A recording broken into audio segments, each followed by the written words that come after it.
Lucky Lefty Podcast, Honora Boys. We are in the building, brought to you by Honora Whiskey, HonoraWhiskey.com. It is that premium American whiskey, HonoraWhiskey.com, courtesy of Bleav Network. Why don't you tap in on the audio side, Apple Podcasts and Spotify. And they're presented by FanDuel. You can simply go over to the FanDuel app or go to FanDuel.com and you will see Notre Dame installed as a 26.5-point favorite on Saturday night at Notre Dame Stadium as they take on the Navy Midshipmen. You can find it all at FanDuel.com. Hey, and once we have victory on Saturday night, and you partake of a little Honora, make sure you do it by drinking responsibly. Let's get it, love.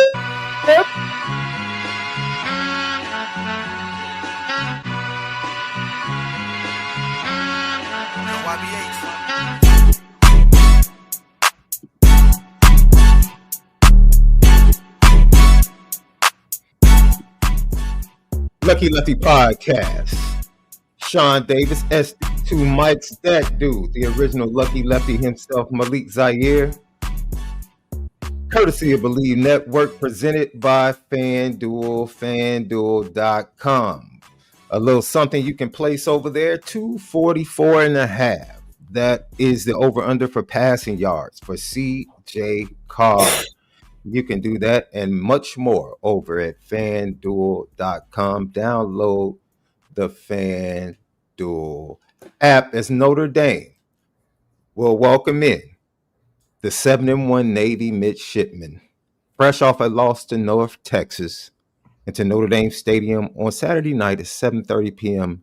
Eastern Time, and they will play for the Rip Miller Trophy. The Rip Miller Trophy. Now, this is my first time I know it's been out there. Literally, this is my first time diving into the Rip Miller Trophy. Did you know this was a trophy that was played for in this rivalry?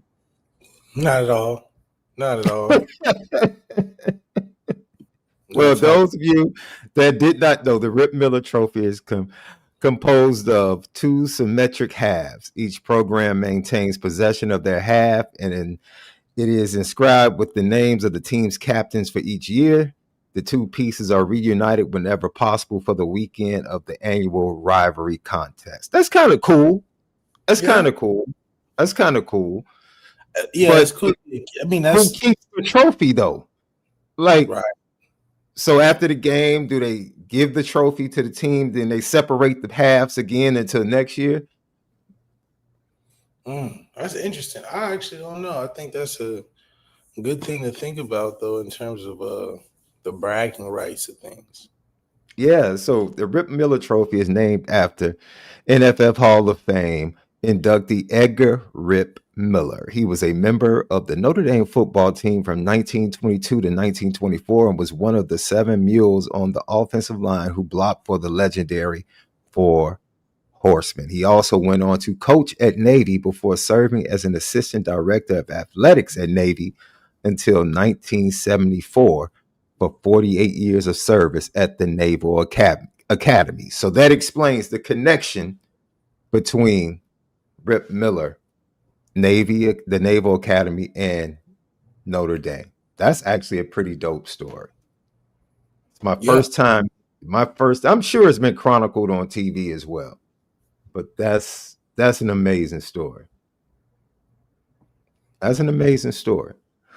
Lucky Lefty Podcast. So as always, we're going to have MALIK'S 3 keys and his clean sheet and what he wants to see from the offense to start this game. We'll hear from Marcus Freeman a little bit about this rivalry and this matchup.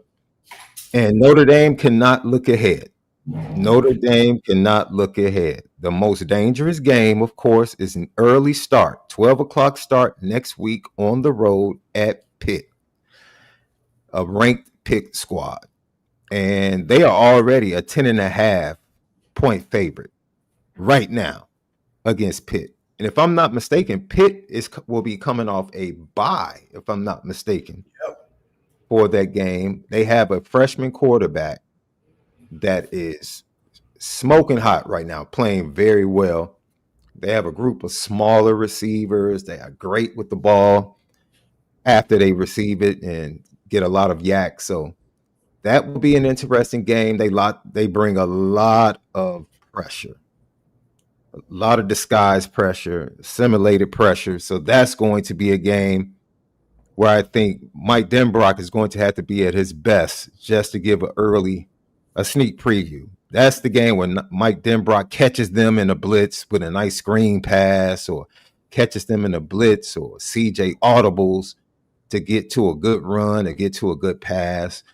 So that's the type of game where they have to be on their P's and Q's and just execute because they are the better team. They're absolutely the better team. So, Left, I don't know about you, bro, but does the missus ever like trick you into watching something in like Oh, 5 minutes? In hell yeah. 5 minutes, yeah. So last night, my wife and I, we love Reasonable Doubt. It's a Oh, great that's a good series. show. Okay, that's a good show. Oh, I don't know. oh, yo, we love Reasonable Doubt. So we do it every Thursday night. Every Thursday night, I make popcorn from scratch, watch Reasonable Doubt. From So scratch. Oh, you do it over the stove? yeah, I do it over the stove. My mother taught me to do it when I was a kid, and I kept doing it. Good pop. So we watched Reasonable Doubt, great episode. And so my wife's like, "Can you go to that new show, All Hell and Fail?" I think it is. I don't even know the name anymore. Oh, That's how forgettable it was. okay. But basically, it is All's Fair. Yes, All's Fair. So the star of the show is Kim Kardashian. So that was an immediate turnoff for me. Yeah. But Glenn Close, Tiana Taylor, Niecy Nash. I mean, it was, the rest of I was like, okay, this might actually be decent. Bro. And I know she's pursuing this career in real life, but she's just not believable as an attorney. She's not good, attorney. No, it wasn't believable. I just turned and said, "Yeah, I'm getting ready to go upstairs and watch." Because I'm like, Denver and the Raiders. That's a terrible Thursday night game. Really had no interest in watching that game, and I just kind of said, "Yeah, let me go to Prime and try to find NBA action or something." Because 5 minutes into it, I was like, "Dude, the Rotten Tomatoes rating is 5%, bro." The IMDb Tough. That's real bad. the IMDb rating is 2.9 out of 10, bro. Oh my God. It was bad. It was bad. So she really wasn't believable. Like I felt bad for Glenn Close having that on her resume. Wow. And Niecy Nash, like, ooh. Yeah. Yeah. But hey, man. That might be done after the first season. Yes. I don't know if it makes it through the first season. Ooh. It might be one of those that just kind of fades and disappears. Like, man, what happened to what happened? Yeah, it's what happened. Lucky Lefty podcast? It's a little nippy. It might be a snow game. I know in the Chicago area we're supposed to have a little bit of snow on Saturday night that doesn't stick, because by mid next week it's supposed to be back up into the mid 50s. I hope that mid 50s holds until the holiday. Yeah, I hope. Yeah. So Malik's 3 keys are brought to you by Honora Whiskey, HonoraWhiskey.com. It is that premium American whiskey, HonoraWhiskey.com. And here to give you Malik's 3 keys is the original Lucky Lefty himself. Let's go, Left. Okay, so the 3 keys this week, I think, is a lot about efficiency when you plan the academy schools. So the first point, of course, is our efficiency on third down. It's got to be in the 70% range due to the fact that we have the ability with the talent and the offensive capability to do that. but we have to do it to show that, like you said, next week is deemed more challenging, but also a little bit more at stake. So it'll be important for us to gear up for that week by being very detailed and efficient, by being in the 70-75% range for third down, especially in short yardage, just because we still have a problem not cleaning that up. Even the 2 point was terrible. So I do think that has to be improved upon next week, because this is the week you have to challenge yourself when it's not so much of the other team imposing will, but you're not getting bored out there, but also still trying to get better. So shooting for that third down efficiency, I'll even boost it to 80%. I think it's just where we have to be going into these last three games. The second thing, especially with our success in this game last year, is turnovers. The defense had three early turnovers last year, and the game was over. So I think three turnovers in the first half will get the job done. Now, mind you, they'll probably be extra careful about that, considering last year they literally handed it to us in the first quarter. So I think it's important that they keep that in mind, but we also keep it in mind because of how beneficial it was to have that fast start where we were able to get 60 points, something like that in that game. So that's another thing. Then lastly, CJ Carr's got to have a good game. I mean, if we're being honest, the last three games, they've been kind of whatever. So I do think that him getting back on track in this game, knowing that teams have done everything. They've taken away with two high safeties and the single side receiver with Malachi Fields, which is, almost waned him away from him. I don't even think teams necessarily taking away these last two games. He just hasn't, attempted too many to that side as I thought he would in the beginning of the season, but something he's got to get back to. But then also just being efficient. I think he can be even better in games like these just because it's just sharpening your tool for when you're ready to use it in a situation like next week. So I Bleav his completion percentage should be in the 75% range. He should have a really good day, no turnovers, and he should be the one to lead this game, because I think, next week's going to need a leader. The energy and what Pitt is doing, especially behind their quarterback, I think that carries a lot more weight than it just being what's on the field. And I think it's time for us to rally around CJ in a situation like that, because, I think our best players are just our best players. I don't think they're necessarily like, Tim Tebow and Jeremiah Love everywhere. I just think he's just our best player. So see how it goes. Those are Malik's three keys, brought to you by Nora Whiskey and NoraWhiskey.com. It is amazing to have this matchup each and every year because one of the things I appreciate is the effort from the Naval Academy. Like, it doesn't matter. Last year, fourth quarter, they're down 37 points, and dude, they're out there flying around, and you're like, man, slow down. It's like, no, there is no slow down. It's like one of those games I've heard in conversation with plenty of alums and former Notre Dame players about how they really despise this game. The week of preparation and then the effort. Like, Notre Dame sets aside time for Navy in fall camp. That's how boutique or customized this matchup is for Notre Dame every year. But they customize and put time aside to go up against the option in fall camp, and then they do it during the bye week, the early bye week. It's almost like piece by piece they prepare for Navy so that when they get to the actual week leading up to the game, it's not overwhelming to prepare for what you're going to see in the option.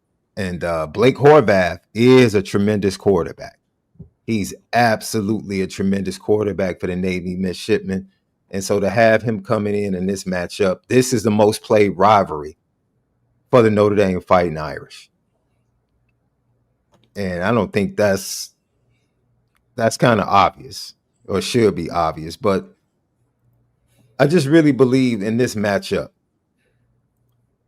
it's more about not looking forward. I think this Notre Dame team knows, and sometimes you can get to a point where you see the finish line, but you forget to run the race.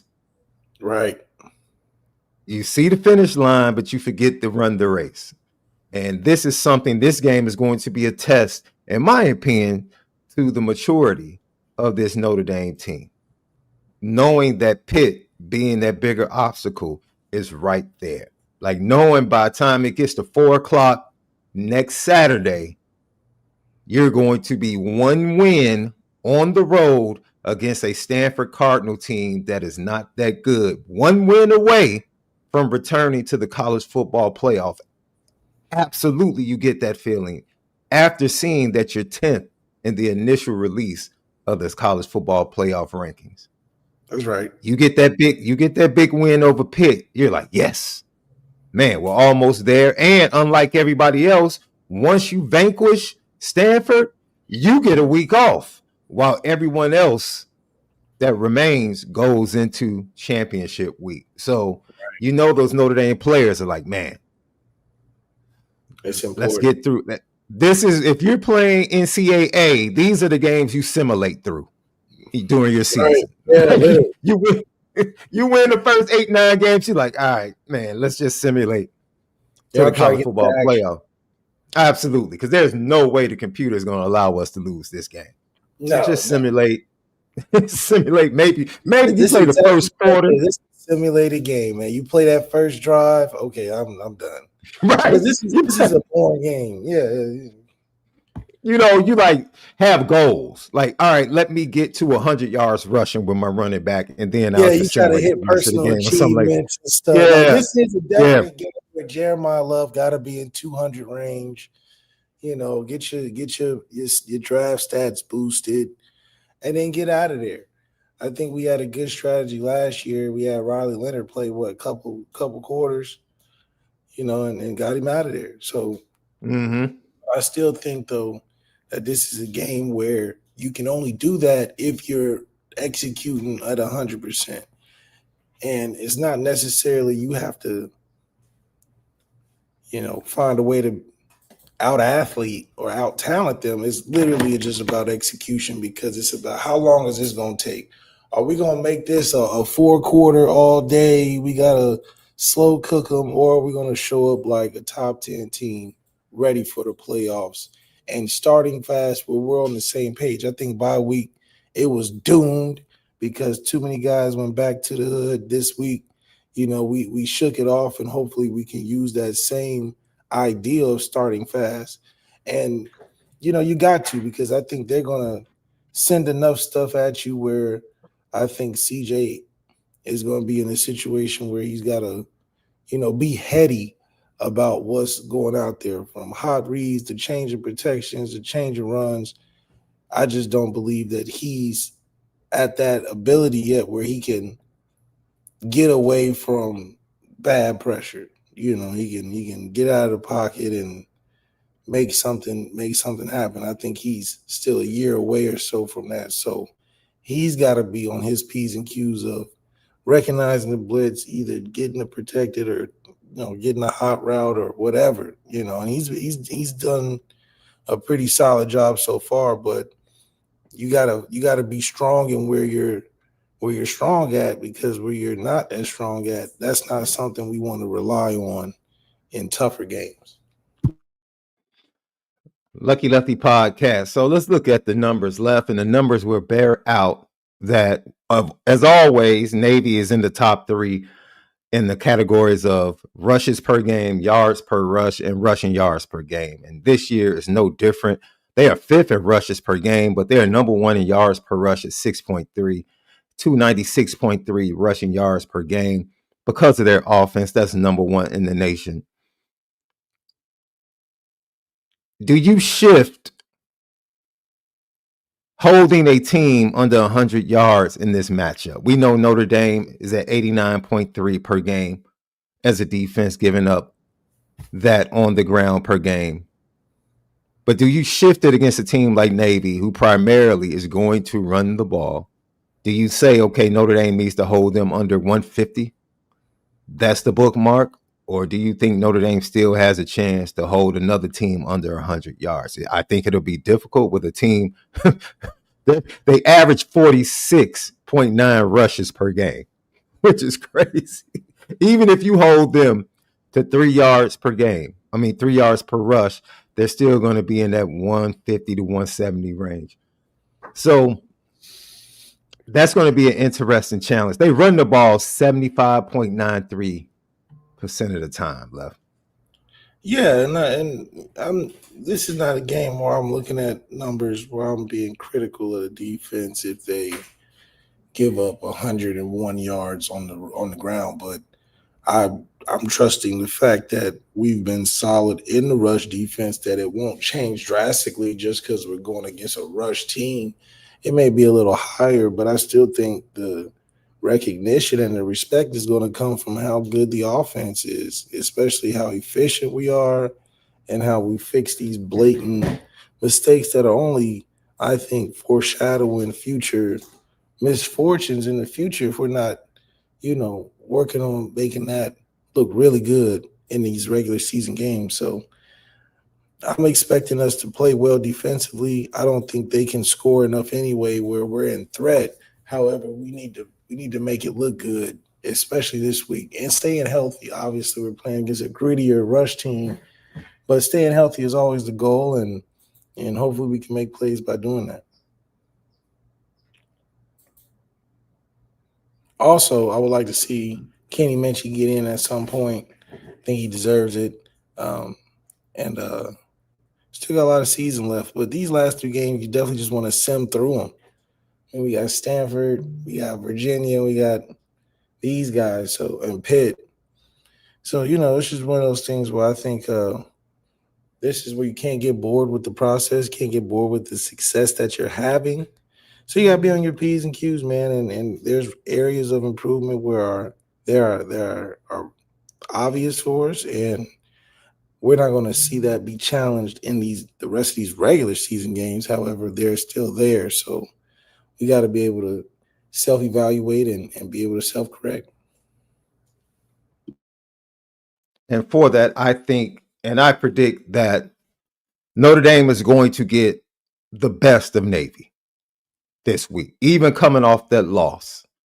I think there's a bitter taste in the mouth of the players and the coaching staff on that midshipman roster.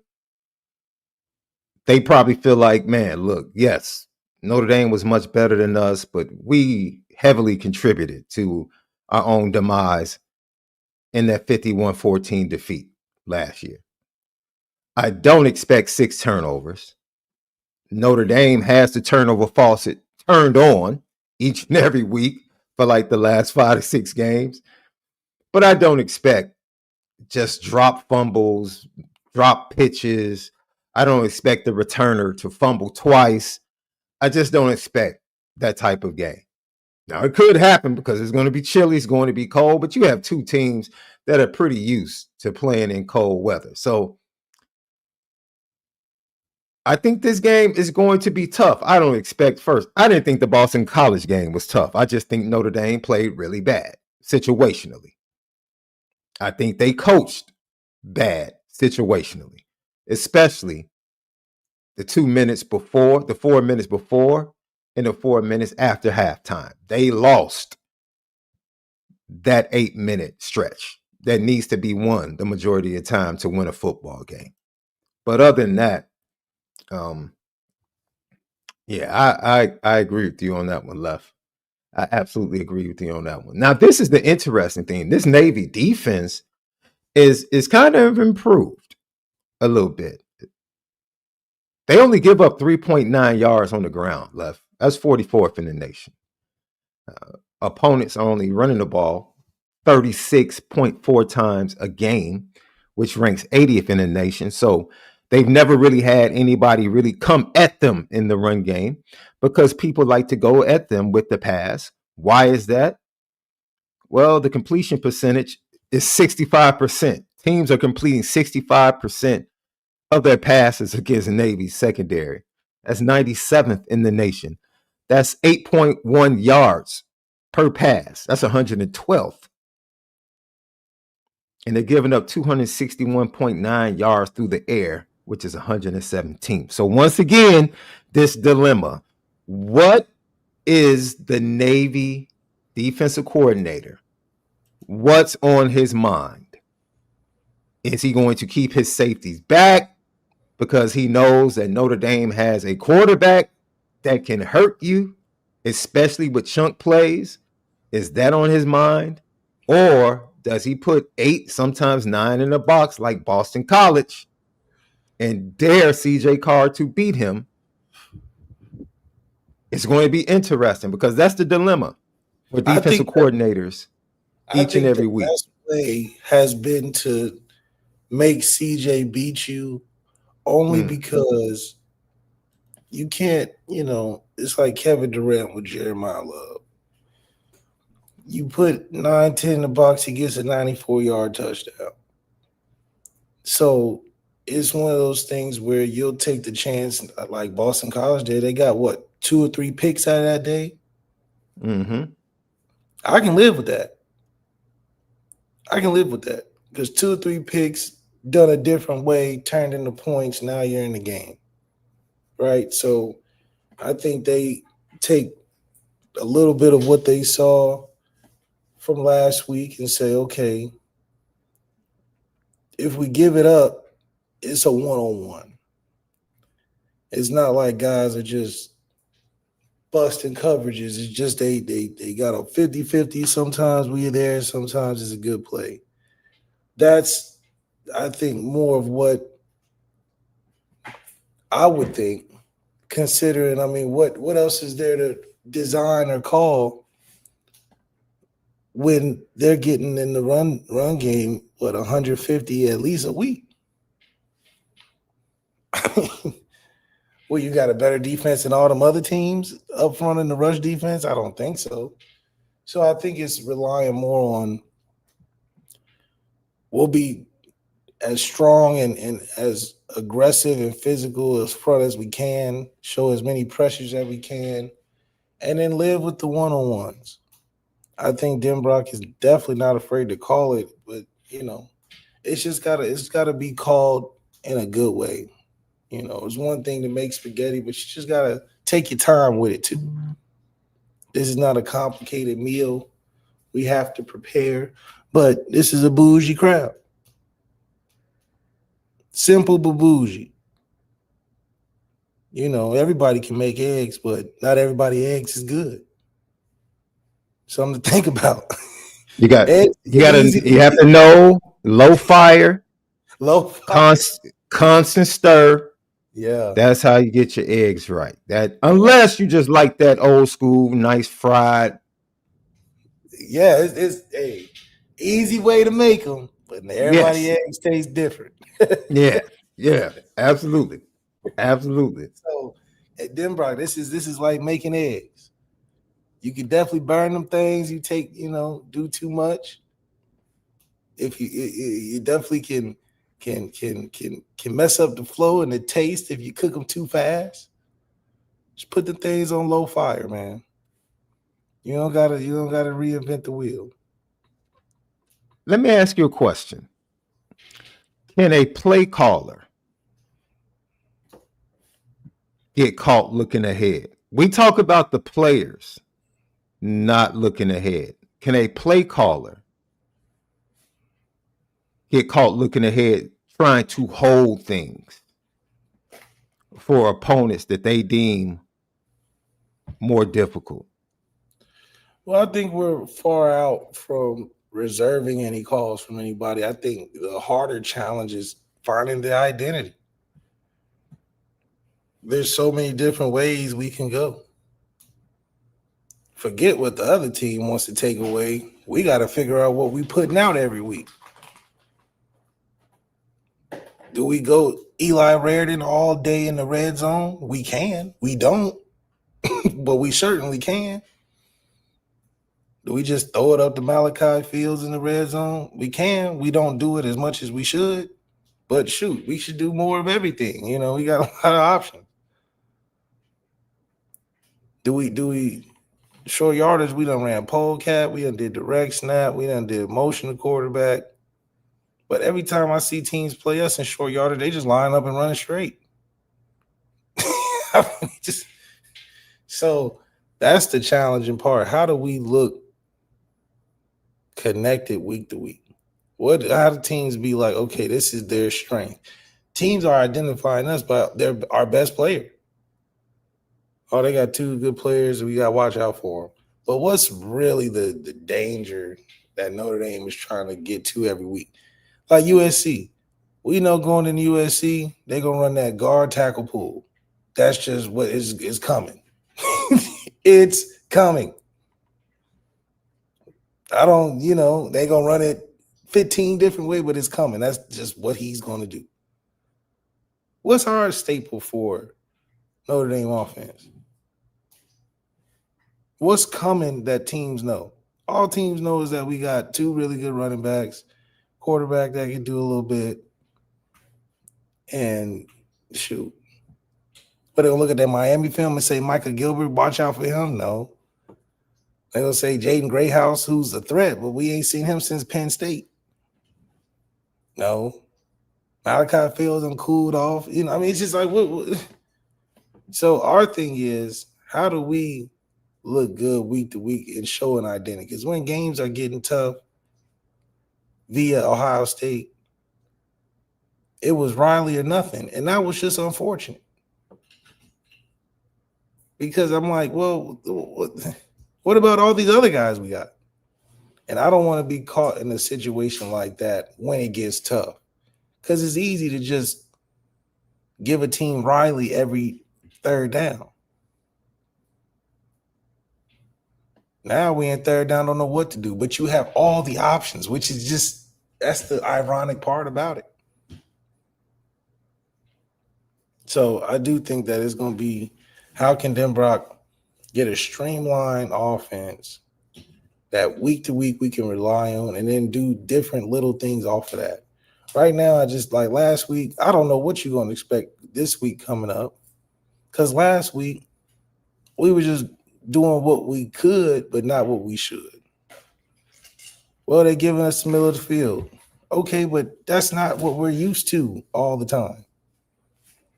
So when you start calling 17 deep shots in the first half and we complete 3 of them, and we wasted about 3 or 4 drives and threw a couple picks, the score gonna be 10-7.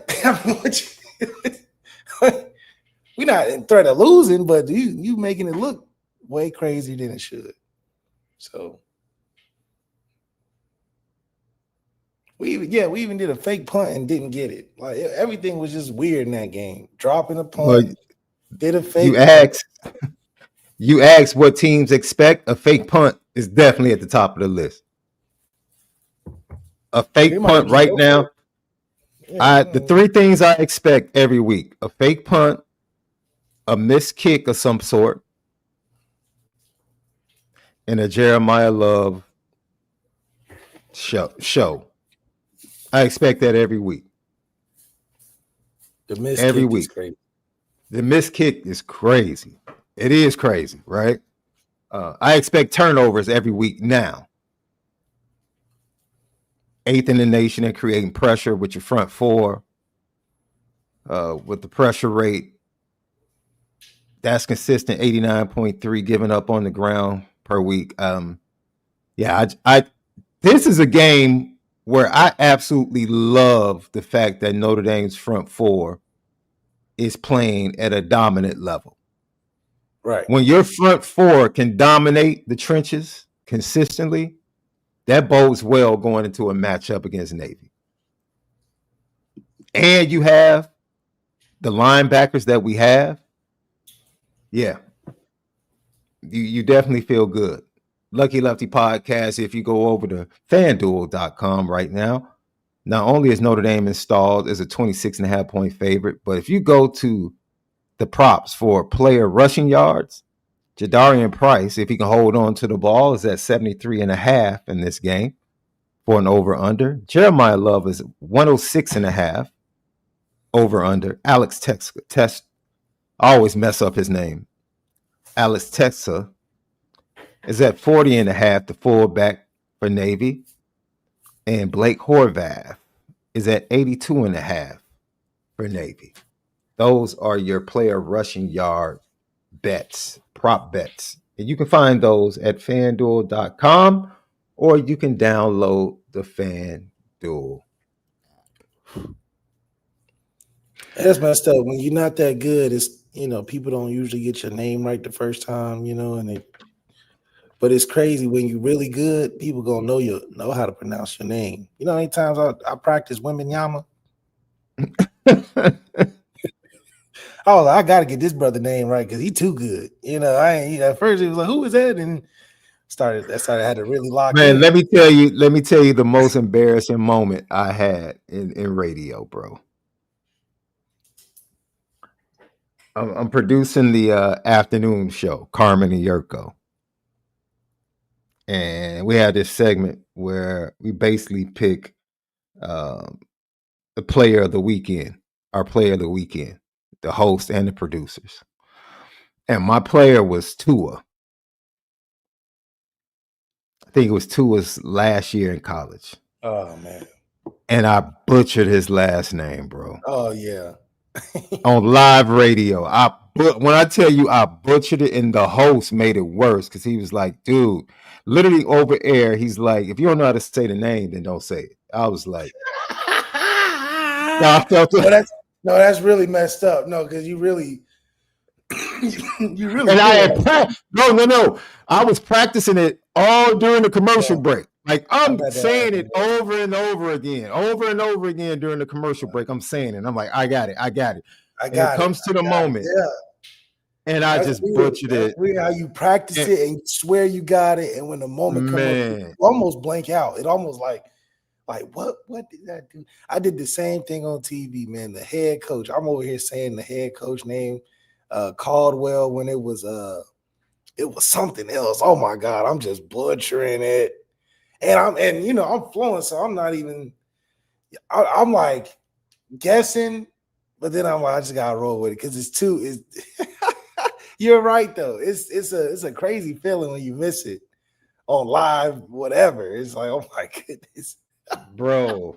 My shout out to my boy Carmen DeFalco, dude, because that's like still to this day, I'll text back and forth with Carm because he's a big time. Like he has a YouTube channel dedicated to like bourbon and whiskey. Like he does a deep dive into bourbons and whiskeys and Italian food as well, like authentic Italian food. And like he despises Olive Garden, bro. Like he despises Olive Garden, calls it trash, bro. Trash? Yeah, he calls it trash because he's just like, he's Italian. And he's like, dude, that food is garbage. The sauces are garbage. And so he's told me, like, look, he's pretty much told me about every great Italian restaurant in the Chicagoland area. And he's never missed. He's never been wrong. I'm talking about top-notch chef's kiss. But yeah, my boy, he got me that day. He flat out embarrassed me. I was glad it was radio. Because I was like, no one can see me. I feel like this small right now. Oh, you do. You really do. That's funny. Yeah, man. Lucky Lefty podcast.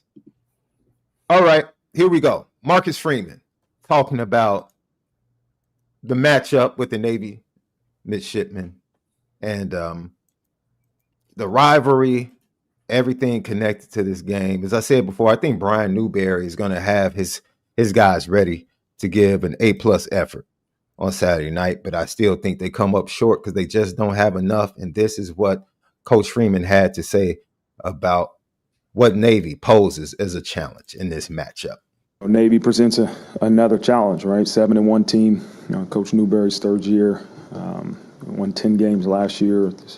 It's a good program and a good team. Experience, right? As I look at the roster, look at some film, a lot of guys that we saw last year, their offense is probably even more challenging as you prepare for them this year than it was last year.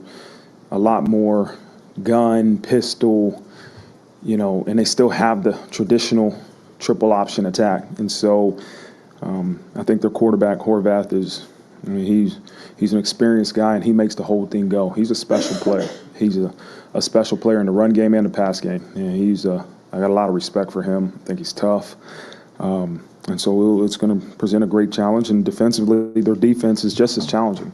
A unique set of looks, high pressure, high chaos, and then all of a sudden they'll drop 8 guys out. And so it's going to be a really good challenge and a rivalry game that we're looking forward to here on Saturday at Notre Dame Stadium. So with that, I'll open up for questions. Back row on the right, Drew Mentok. Tay Johnson said last week he watches at least 45 minutes of film a night, and that's allowed him to make a lot of the plays he has. I know he's a guy who had to work extra hard to even get to Notre Dame. How have you seen him maybe mature since even you started recruiting him in high school? Yeah. I mean, he's matured tremendously as a football player, as an individual. He's a father, as a person. You know, I'm proud of him you got to first understand, like, I need to grow. I mean, that's the most important thing. Like, if you don't think you need to grow and mature, you're not going to do the things it takes to grow and mature. And he understood that, and he's embraced it, and he's put the work in. And, you know, you're seeing some of the rewards on the football field, but off the field, he's maturing and having rewards in the classroom. He's doing good in school, in all areas of his life. And so I'm really proud of him, and I know he's going to continue to do great things on and off the field. Great words about Tay Johnson there and his journey. He indeed was required in the classroom to really do some extra work just to gain admission into the University of Notre Dame. And he did that. And we see a young man take that serious, that lets you know that they really want to be part of the university and the program. Is 45 minutes a lot of extra film left after practice during the day? Like, if you go home, because when I heard the question, I was like, 45 minutes of extra practice? I'm like, Well, for instance, during the season, you want to have 10 hours a week. So what's that, 2 hours a day leading up to game week of just, you know, your process? That's that's vet stuff, though. That's stuff that, like, yeah. Is that quarterback stuff too, Left? Is that quarterback stuff, or is that just? It's 10 hours, which is 2 hours a day on the dot, just because you don't want to overthink it necessarily, but also from the perspective of just you stack that over the course of a season, you've done some good work. Because sometimes, you know, guys go in there all day, be 7 hours. Then the next week they do 2, and then so doing 2 a day, you know, that's 10 hours every week. You stack that up over a season. That's a lot of hours of extra work that you scheduled and detailed on your routine. That's how you get better. That's stuff to get better with.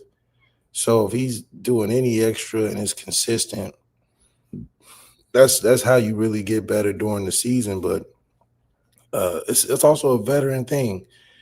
It's something you got to do to stay professional, because you just develop bad habits during the season. That's just what happens. Like, that's why everybody in the beginning of the season, i.e. Miami, starts off hot and then they temper out when it gets late in the season, just because you cool off. You get bad habits, you get lazy, you're not working on technique throughout the season. And it starts with film, because, you know, you got school. You know, when you're in Miami, you probably have a lot of extracurricular. So you're not doing the same things when you was on lockdown, gearing up through fall camp. So that's what happens. You know, they metered and ran low. And it's, you know, I can't blame them. It's probably fun in Miami, especially when you're winning. And we talked about this earlier. You know, we're the reason why they even got the attention they did so early. I mean, because if you take us out the equation, are they even talked about this year? Probably not. You know, probably not. Not as much as they have been. So I'm not surprised to see them slide how they do, but it just goes to show you why a process like Tay is developing, where you're 45 minutes after practice every day. That's the stuff that keeps you at 90% throughout the season. You're not gonna be 100, but you're not gonna dip and lose that 2-3% every week like Miami has, because you're not in that same form like you were in fall camp, in summer, where the excitement's there, where you can't wait for the first game, where you're looking at film all day, nobody at school, you practicing 2-3 times a day. So you're right. Now in the season, you go practice, it's week 6, you got stuff on campus you want to go to, you got your little girlfriend now, you chilling. You forget how the process it is week to week, so that's where you got to lock in that second last half of the season, where you start seeing these upsets. It's because guys get tired. I mean, the season's a lot, especially after you had 3 big wins so far. You like, damn, we got 3-4 more games. You getting emotionally tired. You like, you got a roller coaster. You still got to, every week is something crazy. Then so it's a lot. It's like, bro, I think now the inverse to that would be a team like number 1 Ohio State that has pretty much been lambasting everybody they faced. And they faced Purdue this week, and then 2 of their last 3, they have Indiana and Michigan. You know what I'm saying? And a Michigan team they haven't been able to beat. Yeah. In recent histories. Right. So, and that's right before the playoff and the Big Ten championship game. So their November is like really a different mental challenge. Yeah, you got to, and it's something that is, unless you locked in, which is hard to do all the time, but it's a serious thing, because it's holidays. That's stuff going on. And these guys are still kids, and the NIL money looking real good for the holidays, and you want a pumpkin patch and all that type of stuff. I'm telling you, but every week you got to lock in, you got to focus. And this is where, a lot of pretenders end up showing their rear head late in the season, because it's a long season, not to mention the playoffs. Think about Georgia. Like, realistically, a 3-peat is ridiculous. Because you got to, that's what, 3-4 second seasons. Even Alabama during their 10 years of just playing late in January every year. There were some guys on that team that played all 4 years late into January, February. They probably don't want to play no more football. They missed all of college. You literally missed all of college. So that's taxing on dudes. But that was before they was getting money. Now it's like, shoot, they going to Paris. They going to the Amalfi Coast. They going to South Africa. They Brazil. They all over the place. I liked it when they was paying dudes illegally, because this is getting blatantly crazy. Lucky Lefty podcast, man. Yo, I'm excited. I'm going to watch Preston Friesel, Toledo, Ohio Central Catholic. They're taking on Lexington High tonight in Lexington, Ohio. I'll be watching his playoff game tonight. A couple other Notre Dame players are in playoff action tonight. The local kicks for most of the guys that Notre Dame are connected to, Braden Parks, Quinn Burrell, they play tomorrow afternoon. So I'm trying to decide whether or not I'm going to watch the first half and then leave. And I definitely will be going to watch Brother Rice play, because Mount Carmel's on the road at Belleville East, and Belleville East is 200 miles away from Chicago. So there's no chance I'll be making that trip tomorrow. No chance. But I talked to Tavares and Quentin, and a Belleville team that only has 1 loss on the season, but Mount Carmel's going to get the job done. They're just better up front. They're better up front. Okay, D-Mont, Mr. Food Lover. That's your city, the Grass City. Okay, that's what's up. If I'm not mistaken, Belleville, I knew a lot of people, or a few people from Belleville during my time at the University of Illinois. Belleville, definitely you meet people from East Saint, a few people from Edwardsville. But the Chicagoland area, probably outside of international, out of state people, probably makes up like 60% of the student population at the University of Illinois, which is absolutely crazy. Absolutely crazy. Once again, let's hear from Marcus Freeman. Not only did he talk about the matchup and the difficulty that Navy proposes for his Fighting Irish, but he also talked about teams stacking the box. Let's check out what he had to say. You know, I think as you look at last year, teams could stack the box, and you still have the element of a quarterback run, which now kind of paralyzes that extra person they put in the box. That's not CJ's strong suit, but we know that if you continue to stack the box, he's got opportunities to throw the ball over the top of the defense, make good checks, put the ball in good areas, and so that's has to be a staple of what we do. We have to be able to run the ball, but if teams aren't going to allow you to run the ball, as you're seeing some teams try to do, we've got to be able to throw the ball over the top of a defense, and we're having some success doing it. Front row on the left, Tyler Horka. You mentioned this being a rivalry game. Notre Dame has a lot of those, but it seems like to varying degrees, right? There's USC, just had one, Boston College, now you have Navy. I'm wondering what it's like to prepare your team for that, like knowing it's a rivalry game, but it might not be as big as USC to some people. How do you get it to be as big as it is to your team every week? Yeah, I think this is a unique one because it's an every year rivalry, just like USC.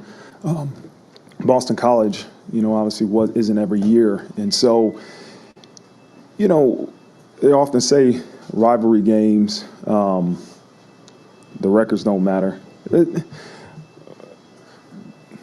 Go ahead.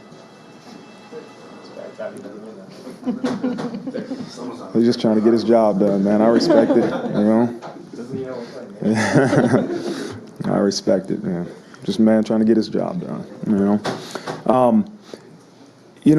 records do matter, I believe. I mean, records are a reflection of where you're at as a program. Records are, it's a reflection of the opportunities you have in front of you. And so we know how big this game is for us personally, but also for the rivalry. I always say that what's more important than the opponent is the obligation we have to each other to get our jobs done. That's what's personal, right? Is that I have an obligation to everybody in this football program to get my job done as the head coach, and I want every person in our program to have that same mentality. That's what we got to take personal.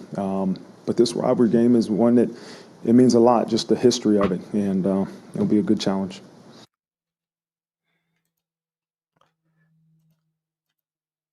What he said to start that clip, I'm glad that it was said, because he's letting you know that there's an element to the run game that existed last year that not only gave them an ability to paralyze teams coming down off the edge, but also gave more room to the running backs to do damage and actually help the offensive line as well.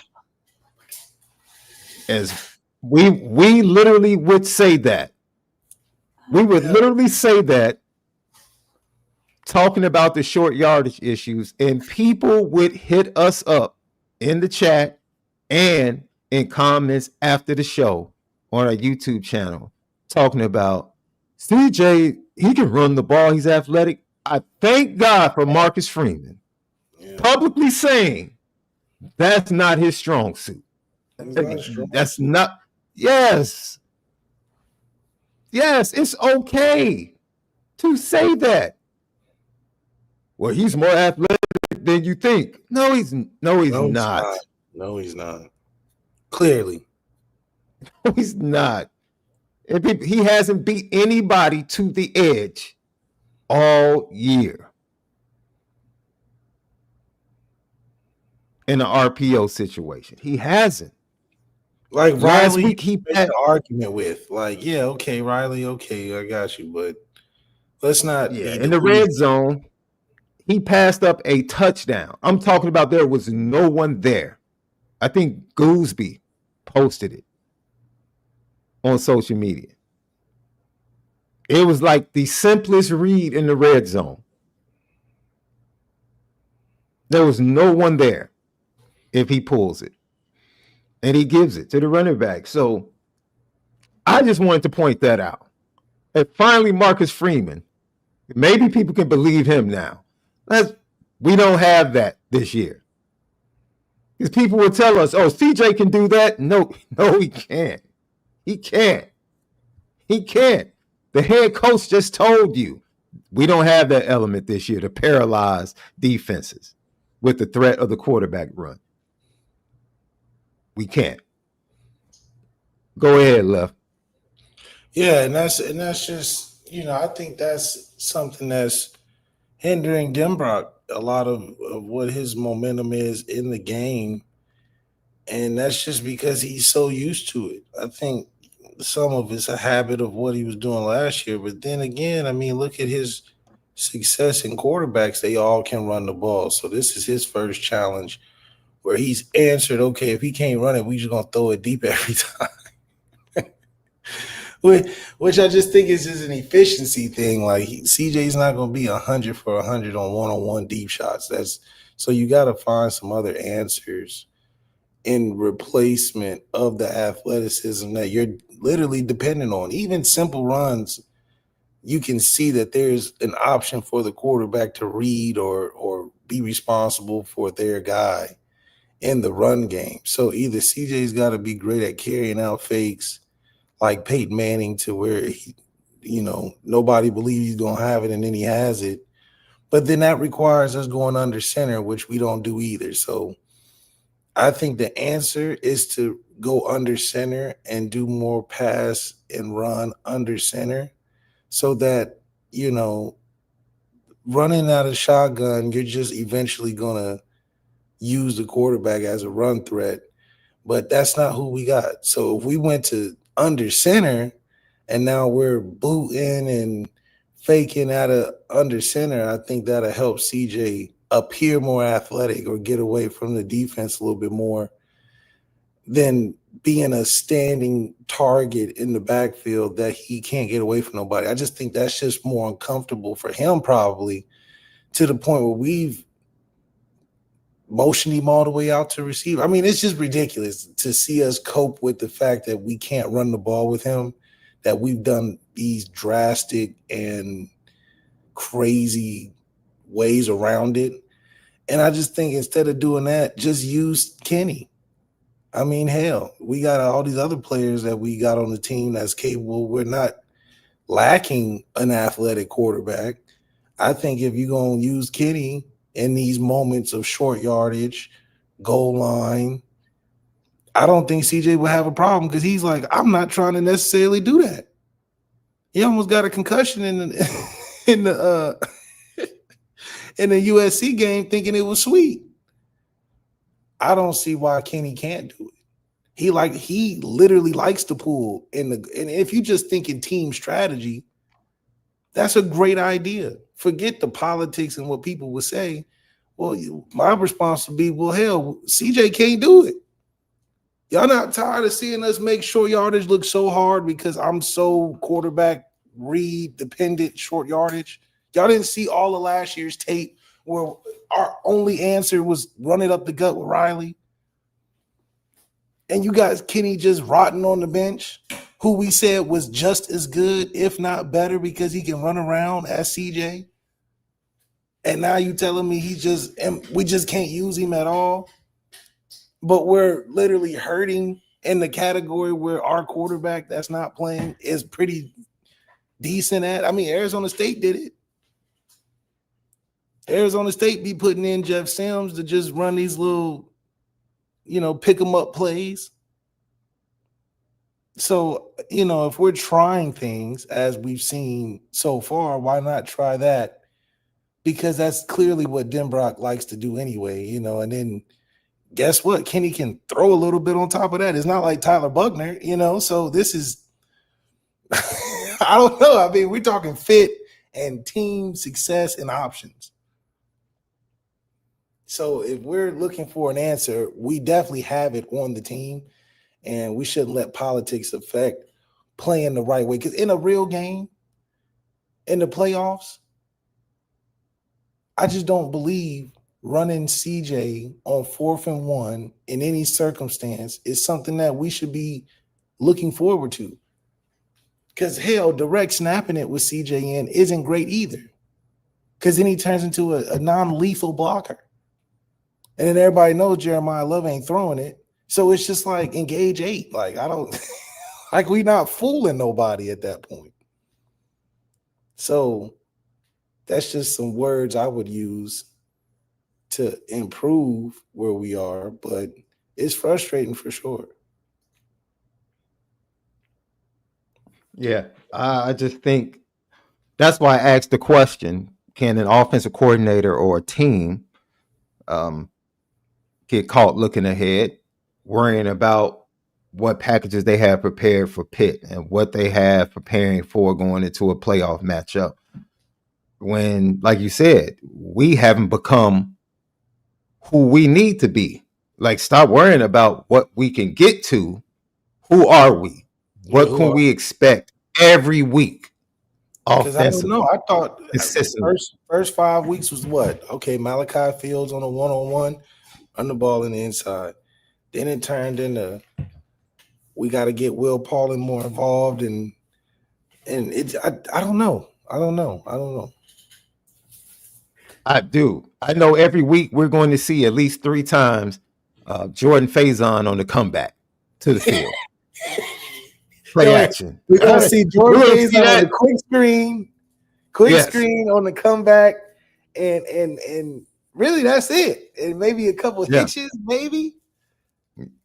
Malachi Field gonna run deep. Eli Redding gonna run a 3-yard route, which it should be a 5-yard route. Now, I'm glad you mentioned Malachi Fields. I forget. I wish I had cut up the tape. It was the play where KK Smith, I believe it was in the first quarter, end of the first quarter, maybe early second quarter, where KK Smith drew the pass interference. And it was intercepted. The ball was actually intercepted. They called pass interference, and then they gated the interception. If you watch it on the film, it was frustrating to me. And I felt like it needed to be a moment where Mike Denbrock said, "Hey, CJ, this is Malachi Fields. He's 6'5", 205 pounds. Yeah. When he's man-to-man, throw him the ball." Because literally on that play, he was man-to-man to the boundary with no one over the top and wins off the line. And CJ just gets off of him super fast. Just gets off of him. And I'm watching the film like, what? Why did you just come off of him like that? It was just really weird. That's a chemistry thing. That's a chemistry thing. Because if that's my dog, Corey Robinson, Chris Brown. Yeah. I see what you're saying. I'm not thinking about the play. You know, that's how you know if the receiver and quarterback is locked in within an offense. You could just tell if that happens, what you're describing, that's CJ just trying to run the offense. That's not CJ owning the offense where he's like, all right, good, I got this option. Forget it. Hey, I'm going to give my dude a wink. All right, we going to it. Prime example, I did it with Equinemius. We in the game with USC. They running quarters. We got a go option on the outside, the man's press. I said, forget the rest of the play. I'm throwing it one-on-one. I told him before the play, I said, run. Told him before the play, run. It's going he nodded back, and we threw a touchdown. It's literally, but that's owning the offense. That's different than saying, okay, I got this option. I got to read the play, and I need to see what defense doing, and I'm gonna look here, and if he's over there, I'm gonna do. That's a lot because you're trying to run the offense. But if you're owning the offense, we on the 20. Oh yeah, like what Joe Klatt say when Ohio State hits the 40, it's going Carnell Tate or Jeremiah Smith. Well, you pick one. But once they hit the 40, it's game time. Once you're in the red zone, CJ's got to be okay. But that's also has to do with the call, the play caller. Ohio State doing that is a uniform thing. Everybody knows it. Even the TV announcers know it. That means they all on the same page. When we get in that red zone, we don't have an identity. If we don't run no long touchdown from Jeremiah Love or Jadarian, we don't know what else to do. We definitely don't use the back of the end zone. We're going to use the corners or we're going to try to run it in somehow. But that's it. We don't do nothing. We don't throw it for sure or enough. And that's where the frustration comes. It's like, okay, well, what's CJ in there for? You highlighting CJ all from the R20 going out. But when we go 20 going in, we act like, okay, CJ just becomes another guy out there. He doesn't use his abilities down there. We either run or we acting like he's Kenny Minchie or something, rolling out and all type of crazy stuff. So it's frustrating because you're like, what are we doing? That's something we got to figure out. Yeah, I think I found the play left. Let me show you. Because KK, it wasn't that KK wasn't open. He was open.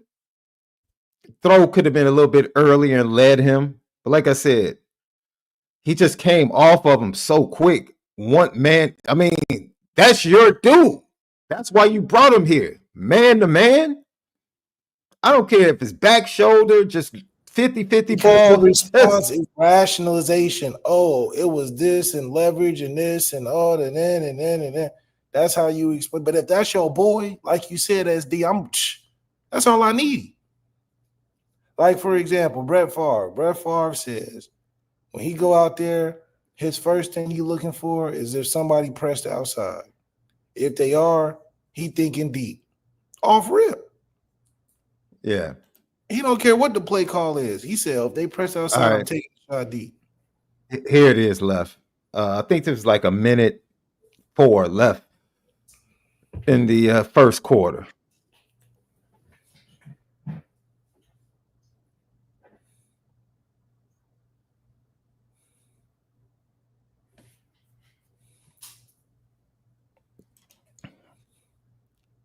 Of course, like I said, pass interference was called. But once again, look, man, the Boston College was so disrespectful, bro. It's like 8 in the box. Safety is in the middle of the field, 10 yards off the ball. And I'm like, this dude is pressed up on Maliki, and the dude is literally maybe 5'10", 5'11". Left, like you said, pre-snap, if this is your boy, this Will Fuller, Rob, the Will Fuller. I mean, this is Malik Zaire's greatest highlight from Virginia. Will Fuller press, no help over top. I'm just fastest 3-step and launching it 60 yards in the air. That's what this play is. 9 times out of 10 when you are on chemistry with your guy. If you're not hanging with your dude all the time, this is not you're not telepathically in sync. You're going to look at this and be like, oh, okay, I'm going to get pressured. I got to think, what am I going to do here? What are my options? I got these things. Okay, I got to beat the pressure. What about, they're coming fast. You're not thinking, oh, this is my boy. They messed up. What's the famous line? You done messed up, right? That's what I'm telling defense. You done messed up. I know you're not doing this. Forget the play call. What we got? Where's the deepest route at? Where my boy at? What CJ Prosite said when we was out there, me and him scout team, it was wherever he was running, I was throwing. Because that's what you got to do. It's because football is too hard other than that. In film, in film, you can talk 30 minutes about what you should, could, can, hindsight, what in the game, oh, you done messed up, right? You done messed up, right? You gonna press him with nothing? Now, me with Will Fuller, it's a done deal. I'm not even looking anywhere. I'm staring it down. I'm turbo, set hike. We ain't even doing a whole cadence. Hey, give me 3 seconds to get back here real quick. All right, so I'm gonna roll it left. And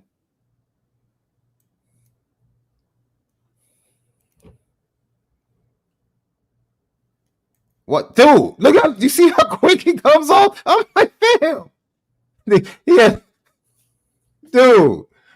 He didn't even really give it a look. He never really even gave it a look or a chance. Like you said, that's your guy. You brought him in to be the guy to go at in these situations, and you're going to need him when in the playoffs to win in these situations.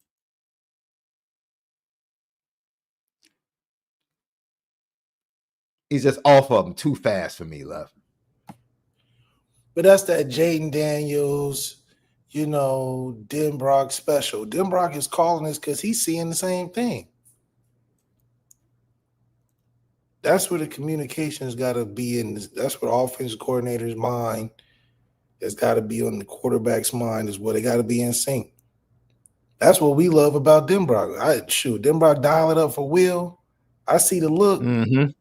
Me and Denbrock know before the play snap where it's going. So if Denbrock is calling this play and he's looking at CJ doing something else, there's a problem there. Man, look. That play, I saw that play on the TV copy, and I was like, okay, we got the pass interference, but why is he making that? Why did he come off of Malachi that fast? Well, Malachi had to be number one in the progression because he looked there first.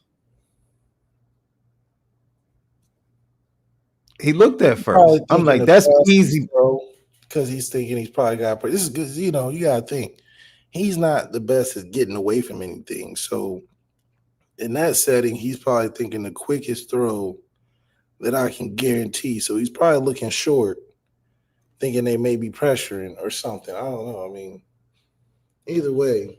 Yeah. But I've seen, I just want to point out, this is something week to week that I just see CJ, and this is not, he's making progressions. He's playing the offense, like you said. He doesn't own the offense yet, but he's playing the offense, and he's playing it well. But you're going to need Malachi Fields to come up, bro, because when you face teams like Ohio State that have multiple guys that can lock up on the outside, all of that free access, comeback stuff to phase on, no. You need some guys like that you've been going to, hella high water, double coverage, don't matter because there's nowhere else to go. I mean, you're going to have a lot of times against good teams where the defense played it right. Ain't nobody. And who was it that got off? Who was it that got off against Ohio State? Jaden Greathouse. Your dog. Third and fourth quarter, made plays. That's your best one-on-one opportunity. Because most great teams are going to play you in man. So all that free access, all that, we're going to give you them easy, quick throws. No. It's, all right, who's your best player? You just going to have to show him why he's the best. And that's what we're not pushing the button on. CJ was doing it at first because it was open. He ain't going back to the well because the dude and his connection is better than the defense played. That's where CJ's got to get to when you're not the athletic guy. What did Tommy Reese do? 2012. Tyler Eifert. He care what Tommy wasn't playing around about that. He don't care if Tyler Eifert had 13, 14, 15 targets. If it was one-on-one and the dude was little or it was double coverage and it was in the red zone, guess who was getting the ball? Everybody on TV, in the stadium, on the sideline knew. And that's okay because guess what? It got us to the championship. Yeah. And Tommy Reese, 5th all-time in touchdowns and all that. Because that's what, he would. So Tommy Reese literally, man, 2012, no, 2011. I want to say 2011 Michigan, and it's another game. Literally, Threw it to Floyd. literally. Like, man, forced the issue to Michael Floyd and got 2 interceptions in the red zone against Michigan. But you knew he was like, oh, I'm going to Michael Floyd. Look, now it was a bad decision. You stop it, but I'm going to that dude. Yeah, I mean, look, it's because it's too much. It's too hard to think all this other stuff when you're getting hit, when you're in a big moment. It's the number one rule for an offensive coordinator. Get your best players the football. And as soon as CJ can communicate that, Denbrock's mind will be better. So you know that Thursday night view, it's I don't know if it's an all 22 view. Yeah, on Amazon. I forget what they call it. Yes, bruh. I watched a series and I'm watching Bo Nix and I'm like, yo, bruh. How in the world is he making decisions like this? I'm like, yo, I gave an entirely different respect. View the quarterback situation because it's TV like, copy. You're like, oh man, no, that's literally 2 to 3 seconds to place a ball in between a small window. It's incredible, and it's rarely somebody wide open. It's rarely on that level. Rarely somebody wide open. Anticipation and then just being like, well, I'm gonna just throw a better football. Like we ain't even because I'm not holding this thing. That's the thing. You're not holding it to find out windows. And if you are, it's just not a long. You just not. Yeah, no. It's incredible. In 4K, that's incredible. Like that's worth that Thursday night package. That view. It really gives you an appreciation for the game and the line stunts, coverage, everything. You get to see it, and it's like, yo, I don't know if people would prefer that view, just the natural consumer. But if you like digging into like the game, you should try it out. Try that view out on Thursday Night Football. All right, let's get to a couple of these GTB questions and get out of here left before we get to predictions. Favorite all-time Notre Dame and NFL quarterback, ND Milton fan.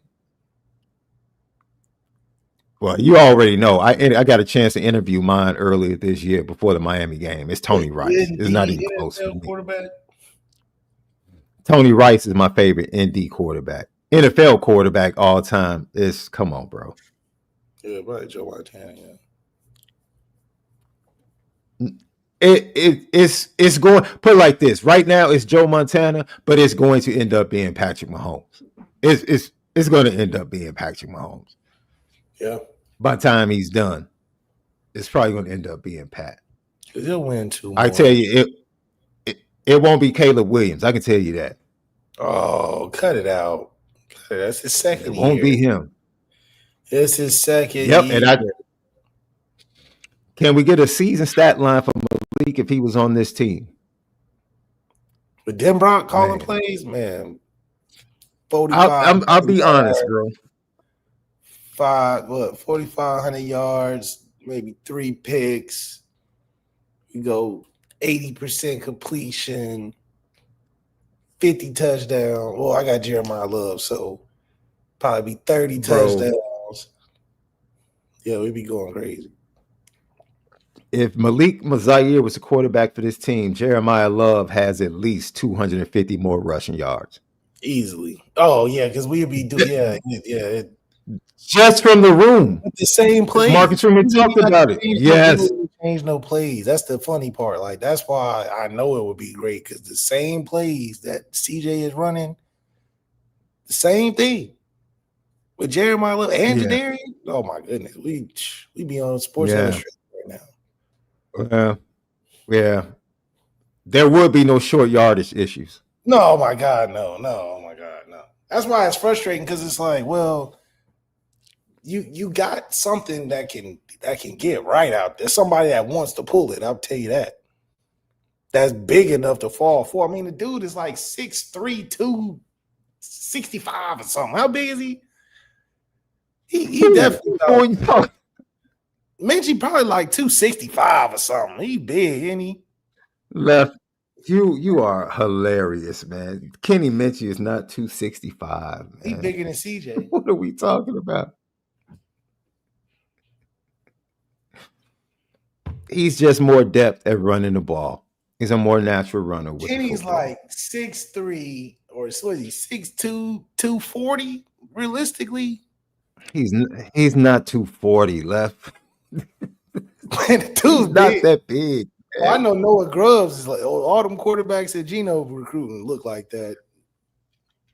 Oh, they definitely have recruited some big ones. Is like Blake 240 right now. Blake Hebert is Blake Herbert's like a big boy. Yeah, he's a big boy. He's a big boy. He's a big boy for real.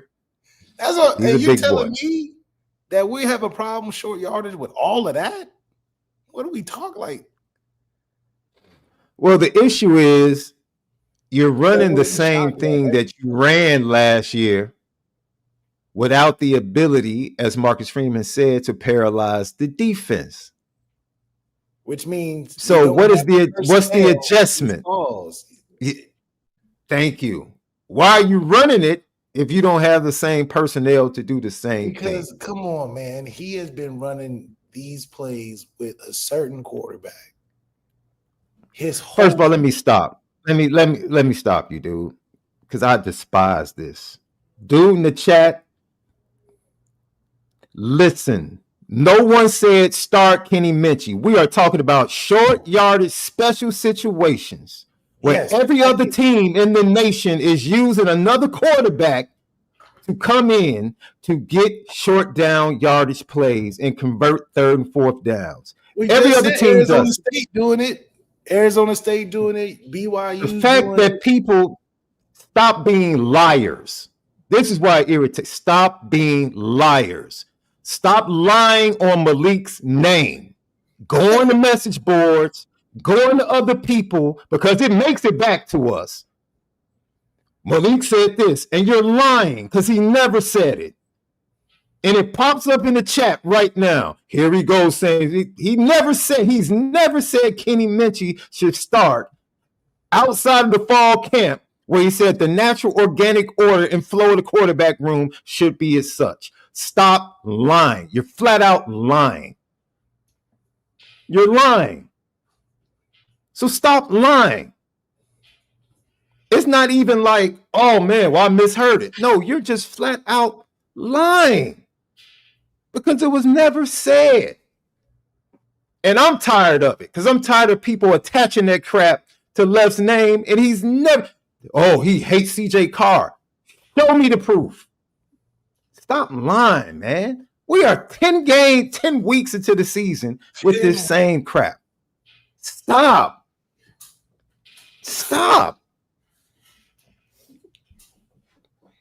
That's why I said I was happy Marcus Freeman said what he said about CJ not being able to do certain things in the run game. Because people will argue down, call us haters, say we don't know what we're talking about. Why are you bringing up Kenny Minchie in short yardage situations?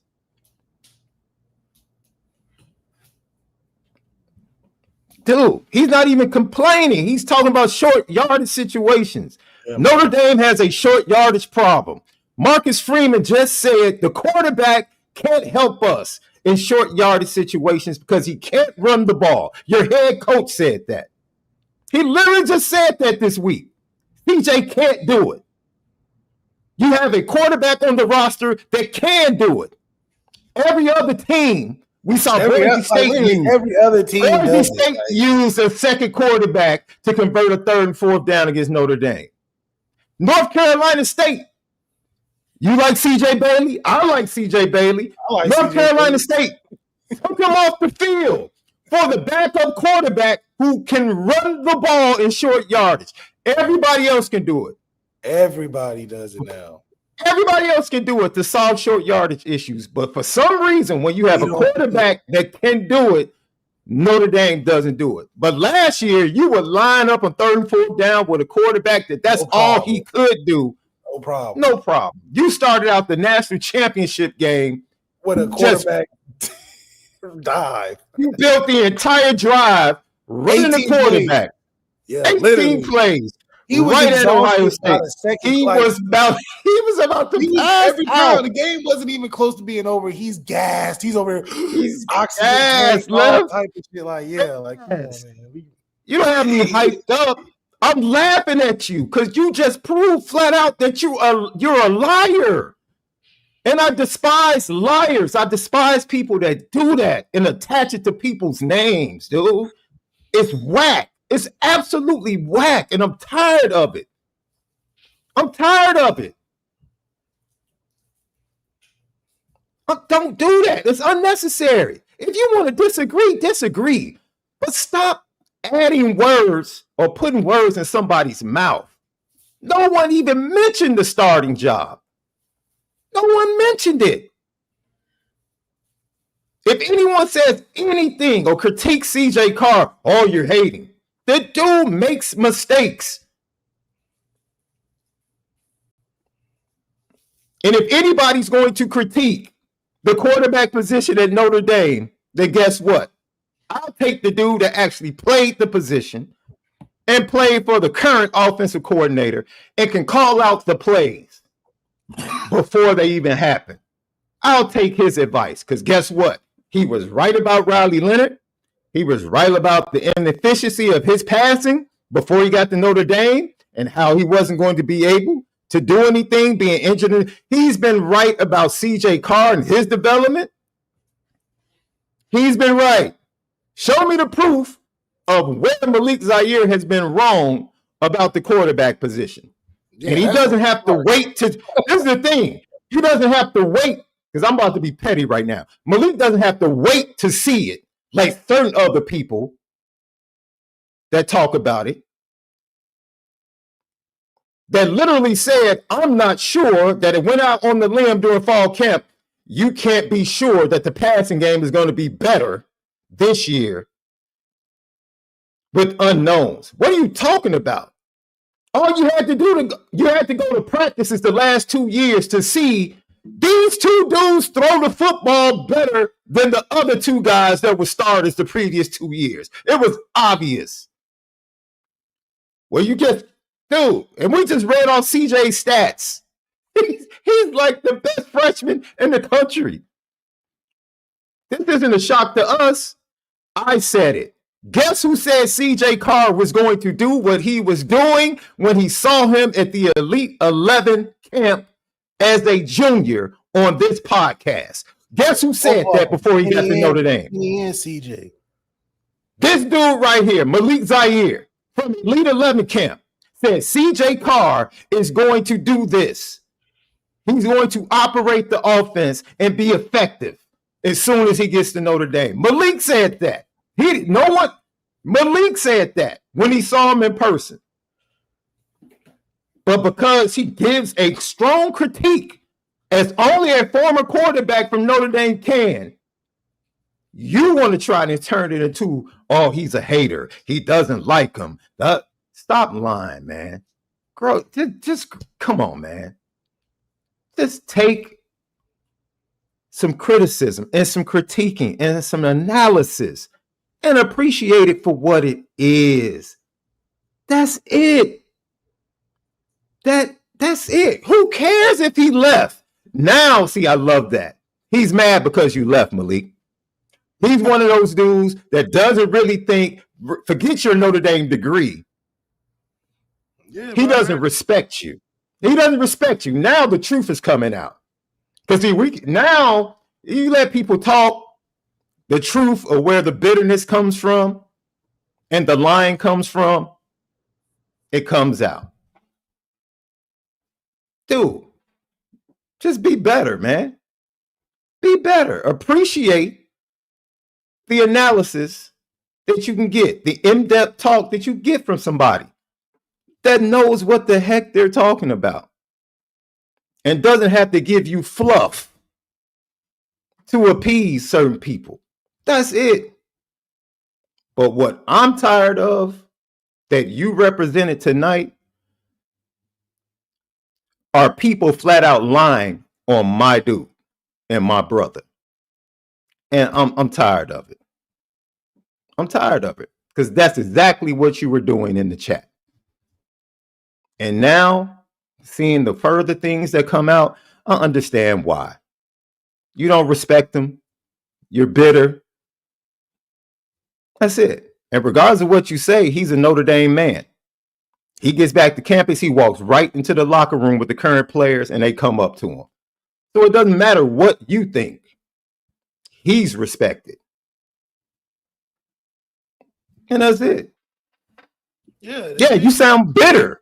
You sound bitter. He left. So what? So what? He made a decision that was best for him.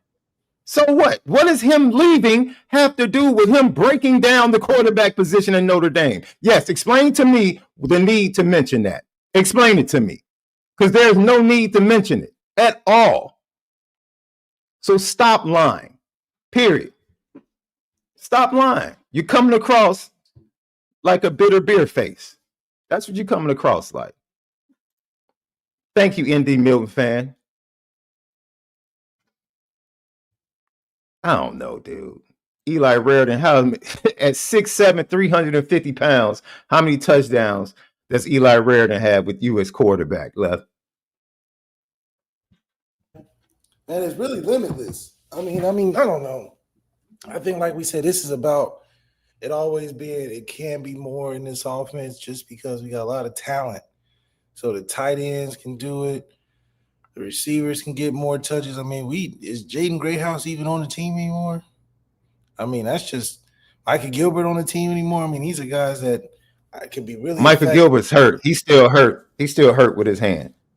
Yeah, so Michael Gilbert's still hurt. So there's just a lot of options still. It's just about, in my opinion, Eli Raridan can be used more just like a lot of guys. It's just an identity thing. And that's just the challenge to Denbrock. I think, if anything, he's got a different guy than what he's used to. So you have to adjust to it. You thinking that, we have a great O-line, but they can't block some of these looks that you're depending the quarterback on taking away.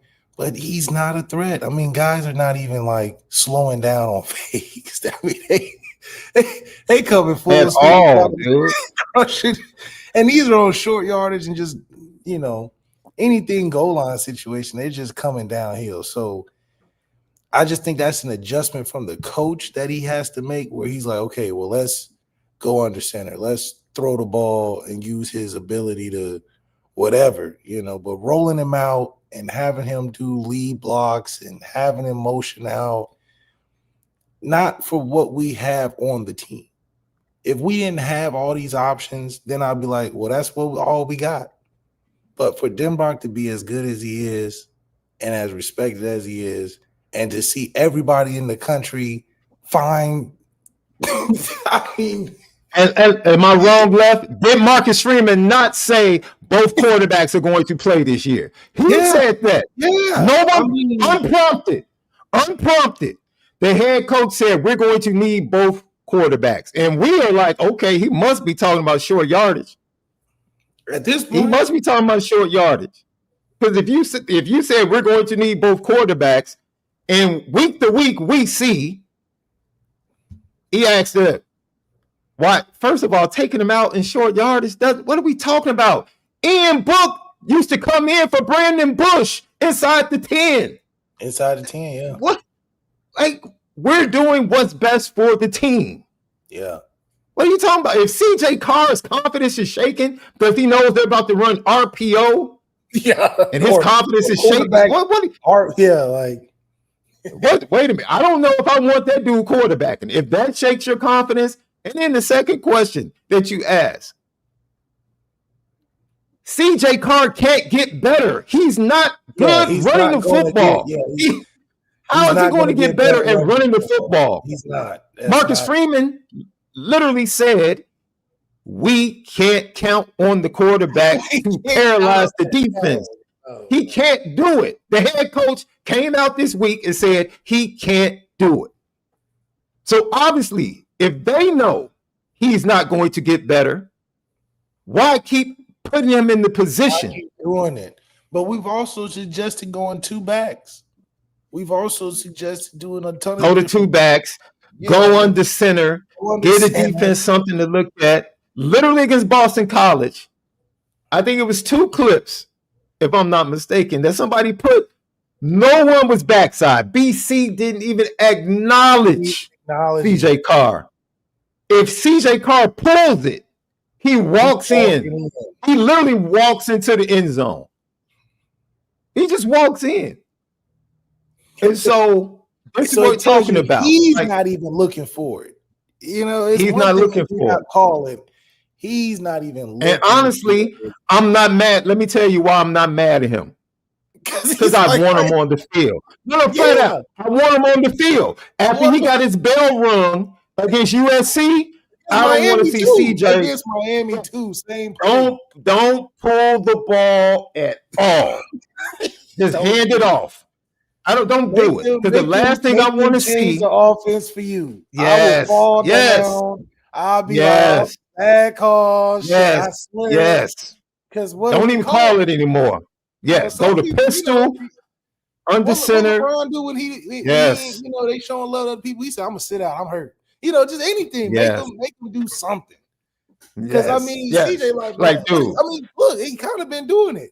What do you do USC? Run around 20 yards in the backfield, run out of bounds, throw the ball out of bounds, 4th down. I mean, just he's telling for an interception. Yeah. He's telling you, like, dude, he is not, and he is. I think this though, Left, as you put it, he's playing the offense. He hasn't mastered the offense. When he masters the offense, he will be able to anticipate. He can get himself they're not even going to pay attention to me. They're not even going to. They're not even paying attention to me. So I'm going to pull it. Yeah, he can feel it. He's like, he can feel it. I got to make sure I get this snap. I got to make sure everybody gets off. I got to make sure I remember my job. Exactly. He can like actually look up and be like, oh, they're not going to cover me because I'm in the game. He ain't in the game yet. Yeah. He running plays at a high level, but he ain't in the game yet. And that's okay. Exactly. I mean, it's his first year, guys. I mean, hell, I wasn't in the game till I had to be when your life and job is on the line. And you got when you pushed in those circumstances. He's not pushed in those circumstances. You know, they don't even play the other dude. So it's not like he's in threat or nothing. You know what I mean? So he got all the time to get right. It's just like I'm putting it on the offensive coordinator to be like, hey, okay, I'm gonna stop forcing this and do some things in his wheelhouse that can give him success. That's what a good coach does. That's all anybody wants. And that's what we're looking for. We're not asking CJ to get tough and pull the ball necessarily all the time because like you said, I want him to be on the field. We need him to be on the field, man. Some of them hits he be taking on them runs. He doesn't know how to slide or fall. So he's like no at all. And I'm like, that look like it hurt. Like at all. Like one of them vulnerable children out there. I just don't want him to get. It's too much space, and he don't look comfortable doing it. Let's just put it like that. So let's not keep calling plays where he's putting himself in that uncomfortable position. Because I'm tired. He gonna take the wrong hit now. He's been taking some hits where I'm like, man, please get up. That looked like it hurt. Because he's not even like, you know, like getting out the way of the hit. He's falling right into these like guys running full speed. I just don't like it. I don't like it. And it will be an awkward game, like a Navy. Where you're up double digits late in the game in the 4th quarter, and they just play hard. That's all they know what to do. They just playing hard. They just play hard. They're not playing dirty. They're just playing hard. Max effort. And like you said, you don't know how to get down. You sliding awkward, or you thinking you whatever. And now we're going into Pitt with Kenny Minchie not starting ever. That's Not his ever first getting game, no big plays. time Yeah, game on the road. not getting no short yardage, not getting no packages. So it's like, what position are we putting ourselves in? Because it's ironic how we play everybody else. Everybody else plays. We 1, 2, 3, 4, 5 deep everywhere else. 22 interior linemen, 16 ends, 45 wide receivers. It's like, come on. So, and I'll give you another thing. This is the reason. Because at the end of the day, I stated my point, but at the end of the day, David, I respect your opinion, how you feel. This is the easy thing to explain. Your best players are your running backs. yeah. And you make it easier for the offensive line and the running backs when a quarterback is a running threat. Yeah. In that situation, it's not about CJ Carr.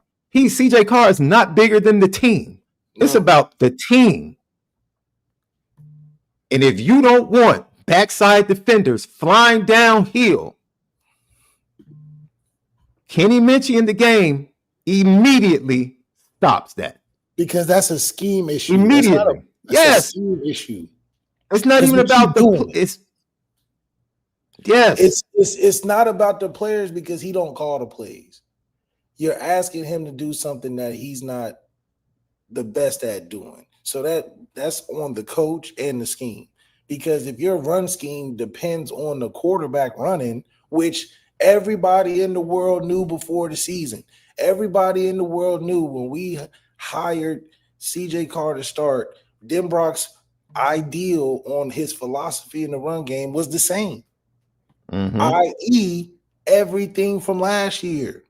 You think he forgot about all short yardage stuff from last year? He's like, I'm going to carry that stuff into this year.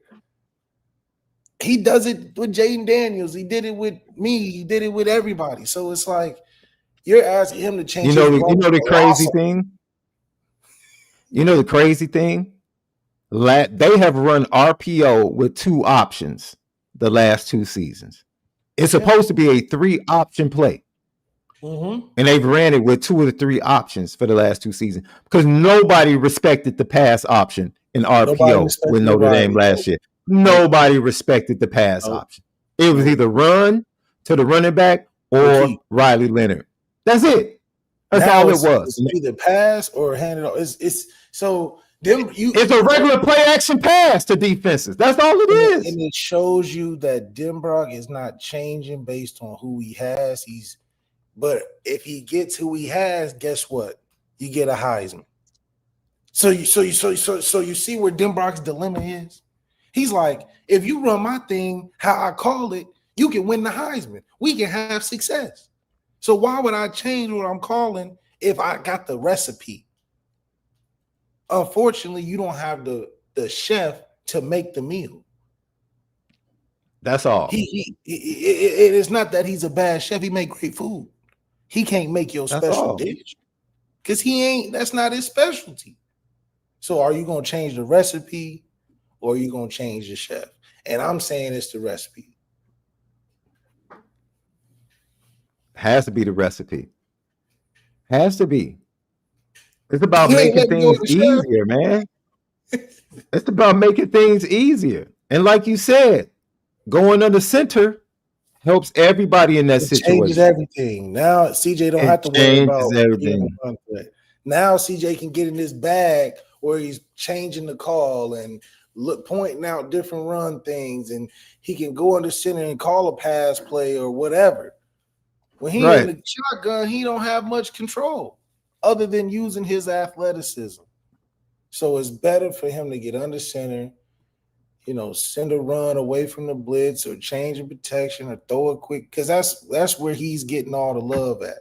Not, all right, we're going to put you 5 yards behind the center on short yardage, and if it don't go right, make it happen. And that's Denbrock's offense. That's just, that's him. That's not CJ. So, yeah. So hopefully that answers your question. Why doing different things that may include taking CJ Carr off the field would benefit Notre Dame in short yardage and the team in the red zone. Like, no one is bigger than the team. Like, whatever helps this team get better needs to be done, whether it's putting him under center or putting him in other situations or putting another quarterback in that can pose a threat. If that is indeed what you want to do, is run RPO if we talking about in those situations. Yeah, like we can't keep making seasons about But one. But you know the feeling is, I said, you only had 2 of the 3 last year. So they're very comfortable. They're like, well, man, we were successful. We were successful having 2 of the 3 last year. So hey, if we just run it right, if we just run it right, that's the killer right there. We just got to do it right. No, if we just run it right. No, you got exactly. to adjust it in players, man.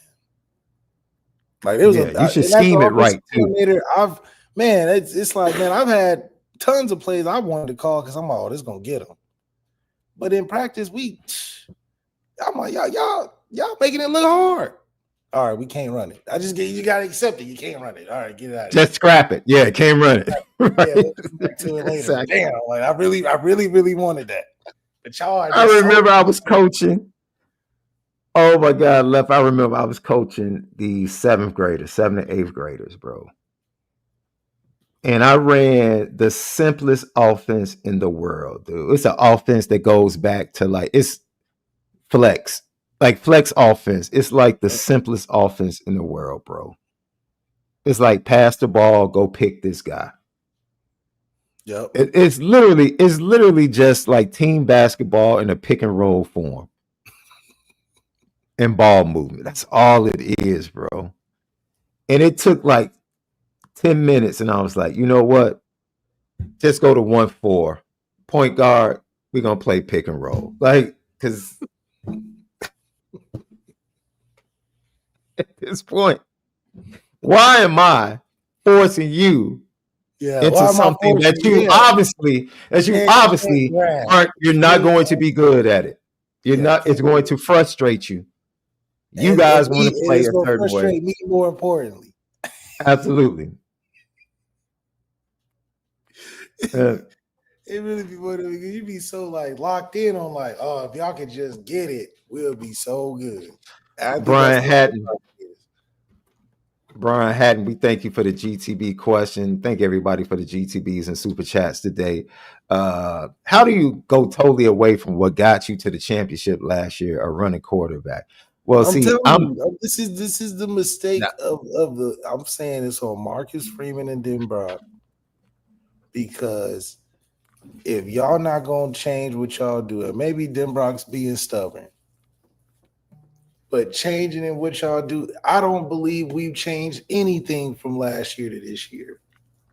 Let's be honest. What have we changed offensively from last year to this year, other than completing the passes?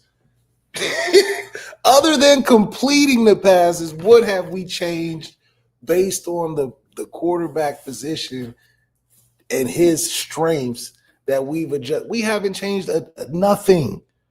Nothing.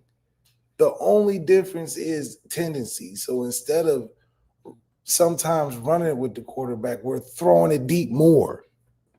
But we were throwing it deep on 2nd or 3rd and short last year with Riley. We were just throwing the ball in the ground. So nothing has changed based on who's at the quarterback position, which is why I've always had a case for Kenny. Lump that with the fact that all I've heard all off season was that they said they were exactly the same throwing the football.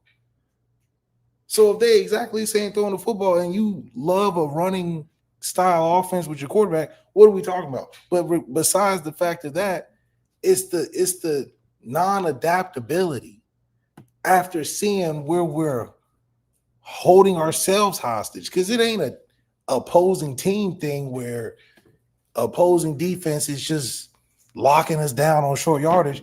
We putting ourselves in a position where we're catching the ball on short yardage and having to make a guy miss behind the line of scrimmage in short yardage. Like what? Consistently. Or Consistently. or on short yardage, we start running sideways to the sideline. like what? Or we're fumbling. So all three of those are things that aren't necessarily the quarterback. It's strategy.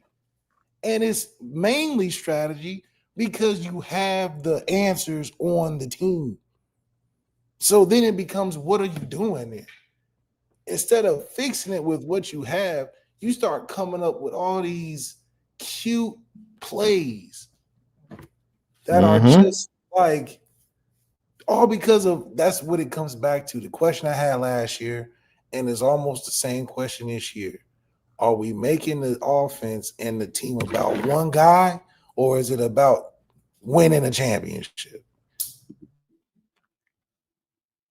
Because I got a quasi answer last year was when we went to the championship but made it about one guy.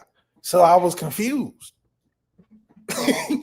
we made it as a team, but tried to finish it as leading with one guy. So that's where I'm having the confusion at.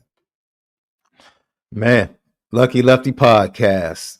Left, what's your prediction as we get ready to get out of here?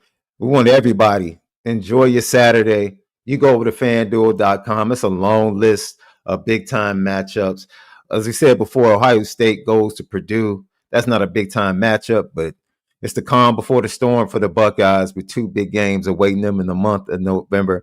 SEC matchup, a test for Texas A&M as they go on the road against Missouri.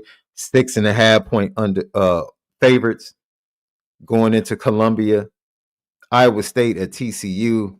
Iowa State is getting the 7.5 as they take on the Horned Frogs. And then Oregon and Iowa. I expect that because Iowa gave Indiana fits. They gave Indiana fits, which makes me believe that Ohio State is going to be able to handle Indiana. But Oregon goes in there with Dante Moore as a 6.5 favorite. That's another matchup to watch on tomorrow. So you can find all of that and much more over at FanDuel. You download the FanDuel app or simply go to FanDuel.com, where Notre Dame is a 27.5 point favorite right now. It's been updated, a 27.5 point favorite over at FanDuel.com as they take on the Navy Midshipmen with a 55.5 over under total for that matchup. A lot of faith in the Notre Dame defense to continue playing as strong as they have over the previous 5 weeks. FanDuel.com or download the FanDuel app. All right, left chat. Throw in your predictions as we get ready to get out of here. What's your prediction for this matchup on Saturday night, left? I got us winning 42-14 in stylistic fashion. CJ gets on board, and we turn up fast on this team and put the second, third unit in by third quarter. You're right there, Left. You're right there. Greg Cherry, thank you for tapping in. Says 42-14. I said it first, Greg. Arrow Guy 173 says 38-17. I got Justin ND Sniper says 55-13. He likes the Notre Dame offense to get back on track, and I agree. I'm going to take all touchdowns. I'm going to say 49-10 Notre Dame. 49-10. I don't trust any field goals made. I don't trust it. I almost don't trust PATs to all be made, but I'm going to say 49-10. 49-10. I'm with you, Left. All touchdowns. No field goal attempts. The place kickers can just sit on the sideline for the evening and take the week off. That's right. Like, man, all touchdowns. Marcus Freeman, I have no problem with you making this a high school football game. We are going for it on every fourth down. There's a big fourth down, we're going for it. I don't care if it's 4 for 5, 4 for 7. We already got the punt tricks. We might as well just go for it. Good practice for short Absolutely. yardage. If 2 points bad too, we need to go for it on 2.2 because them bad, awful plays too. I got Brian Hatch says 42-13. Man, look, this, like I said, I do believe Navy's going to give Notre Dame, especially early. They're really going to make it difficult. I think they're going to come out. They're going to play hard. I don't foresee them turning the ball over at the rate that they turned it. They turned it over in every way possible last year in the Meadowlands, and that 51-14 blasting.